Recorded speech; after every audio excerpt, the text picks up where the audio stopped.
So, hello again. I'm Dr. Janet DeMille, Medical Officer of Health of the Thunder Bay District Health Unit, and this is another session of Ask the MOH. So, I have a few questions to answer for you today. So, I'll ask for the first one now. Okay, this question asks, when is it okay not to wear a mask? Okay.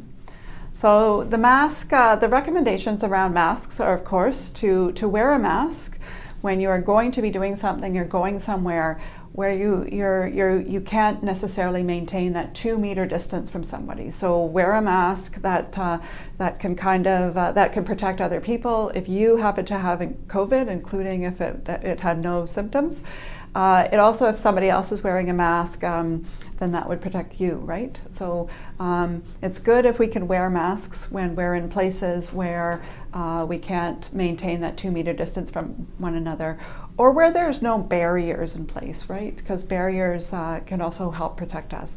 But the truth is, if you know you're going someplace inside, like a store or somewhere where you know you can maintain 2 meters, or you know that there are plexiglass barriers between you and other people, for example, then you don't need to wear a mask. You don't need to wear a mask if you're going to be fairly quick, kind of going in and out, doing something fairly simple, dropping something off. You wouldn't need to wear a mask because there wouldn't be long enough exposure time for the virus to spread. The other reason why some people will not wear a mask is if they find it uncomfortable to wear a mask. So if there's something that they feel uncomfortable about, or if they have even somebody who might have normally troubles with their breathing, they might feel short of breath. Sometimes when those individuals wear a mask, they might feel even more uncomfortable. And in which case they don't need to feel pressured to wear a mask for those reasons. So yeah, I'll leave it at that, and we'll go with the next one. Okay, the next question. The COVID-19 situation is different in Northern Ontario. Can you make the decision to reopen our region before the rest of the province is ready?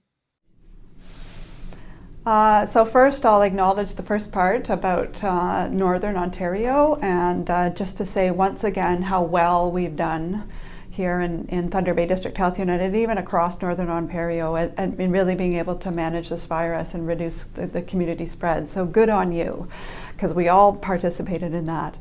And certainly when you look at what's happening across Ontario, the issues that we as a province are still struggling with are largely in southern Ontario. They're especially in the GTA area, where there appears to be sort of ongoing spread or ongoing issues.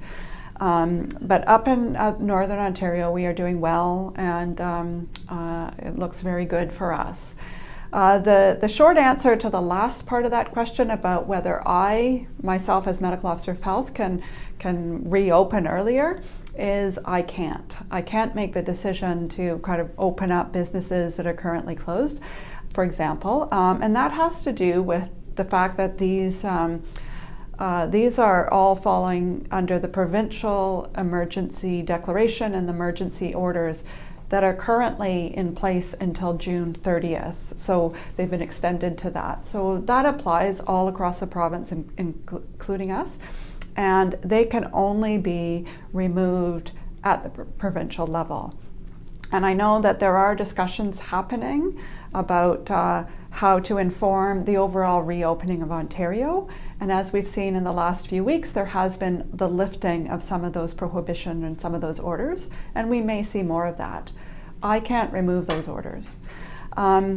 I do, though, we are participating, like as my northern medical officer of health colleagues and others across the province are kind of feeding into what those discussions at the province that's happening at the province. So we really do hope that we will continue to do that reopening, that we will have the opportunity to do more things, that more businesses will be open, and that we'll be able to gather together more.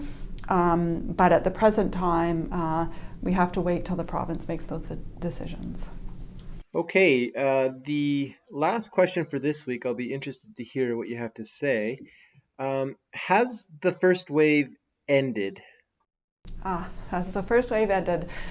Well, it depends on where you look. I think when we look here in the Thunder Bay District Health Unit area, I would say we're very much on the tail end of the first wave. And in many ways, we might actually not be able to clearly define when the first wave ended until we look back in hindsight at what we call the epidemiological curve, or the numbers of cases that we had. So we're certainly at the tail end. It looks like our numbers, we kind of peaked somewhere in the beginning or mid-April. And then we've been sort of declining and tailing off really in the last three weeks, really. So I would say we're definitely in the tail end of the first wave. I think overall in Ontario and in Canada, we're on the downside of that curve, but not necessarily, we're still working on that to keep it going down. So I think I'd probably say just in general, provincially and nationally, is that we're on the good side of the first wave. In that case, numbers are dropping, but we still need to maintain a lot of measures in place to really finish off the first wave. So that's my answer for that one. Okay, well that was it. That was the last question this week. So we're all done. Thank you. So thank you very much.